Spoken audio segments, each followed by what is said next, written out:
আমাদের সীমান্তে গেরুয়া সন্ত্রাস এসেছে। গেরুয়া সন্ত্রাস মোকাবিলায় বাংলাদেশের ফরেন পলিসি থেকে শুরু করে নতুন করে সবকিছু আমাদেরকে সাজাতে হবে। রক্তের উপরে দাঁড়িয়ে হলেও যদি বাংলাদেশে কোনো গেরুয়া সন্ত্রাসের একটু ছিটেফোঁটা আসার চেষ্টা করা হয়, আমরা রক্ত দিয়ে ইনশাআল্লাহ প্রতিরোধ করব তাদেরকে। মাদ্রাসা দাওয়াত দিবেন, আসবো যাব, আপনাদের সাথে ঘুমাবো, থাকবো ইনশাআল্লাহ। তবে গেরুয়া সন্ত্রাস বাংলাদেশে আমরা কায়েম হতে দিব না ইনশাআল্লাহ। হেফাজতে ইসলামের সেই শাপলায় যারা এসেছিল, মেসাকার চালানো হয়েছিল, দাবিগুলা কি আপনারা ভুলে গিয়েছিলেন? দাবিগুলো আমাদের এখনো বুকে আছে। কোথায় আছে? এই দাবিগুলো আমরা বাংলাদেশে যতদিন থাকবো ততদিন আমরা ইনশাআল্লাহ ইসলাম এবং বাংলাদেশের সার্বভৌমত্বের জন্য অতন্দ্র প্রহরী হিসেবে কাজ করব ইনশাআল্লাহ। আপনারা জানেন আমাদের সীমান্তে গেরুয়া সন্ত্রাস এসেছে।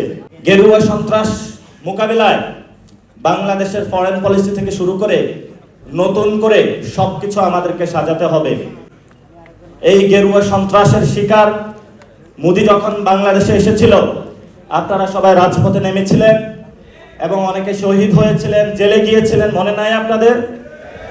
সেই ভাইয়ের কথা যদি মনে থাকে, রক্তের উপরে দাঁড়িয়ে হলেও যদি বাংলাদেশে কোনো গেরুয়া সন্ত্রাসের একটু ছিটেফোঁটা আসার চেষ্টা করা হয়, আমরা রক্ত দিয়ে ইনশাআল্লাহ প্রতিরোধ করব তাদেরকে।